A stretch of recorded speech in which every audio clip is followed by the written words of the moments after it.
Today, I want to talk a bit about our goals for the PlayStation 5 hardware and how they influenced the development of the console.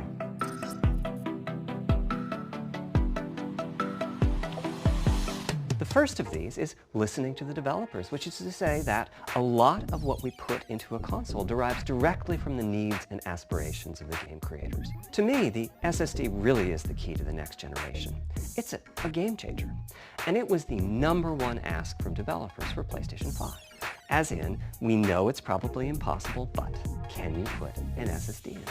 What if we could have not just an SSD, but a blindingly fast SSD?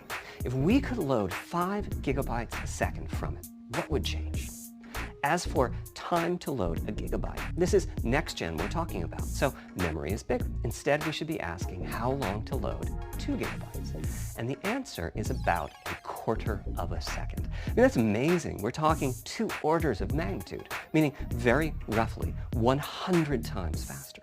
The primary reason for an ultra-fast SSD is that it gives the game designer freedom. So when I talked about the dream of an SSD, part of the reason for that 5 gigabyte a second target was to eliminate loads, but also part of the reason for that target was streaming. As in, what if the SSD is so fast that as the player is turning around, it's possible to load textures for everything behind the player in that split second? Anyway, back to the hard drive. Another strategy for increasing effective read speed is to make big sequential chunks of data. For example, we might group all the data together for each single block. That removes most of the seeks, and the streaming gets faster. But there's a downside too, which is that frequently used data is included in many chunks and therefore is on the hard drive many, many times. And finally, I'm sure many of you have noticed that after a patch download, the PlayStation 4 will sometimes take a long time to install the patch. With an SSD, though, no seeks, so no need to make brand new files with the changes incorporated into them, which means no installs as you know them today. There's yet one more benefit, which is that system memory can be used much more efficiently. On PlayStation 4, game data on the hard drive feels very distant and difficult to use. On PlayStation 5, though, the SSD is very close to being like more RAM.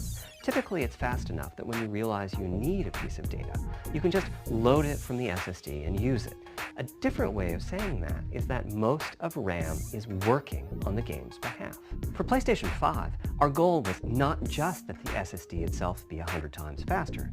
It was that game loads and streaming would be 100 times faster. So every single potential bottleneck needed to be addressed. At the SSD speeds we're talking about, that last part, moving the data, meaning copying it from one location to another, takes roughly an entire next-gen CPU core.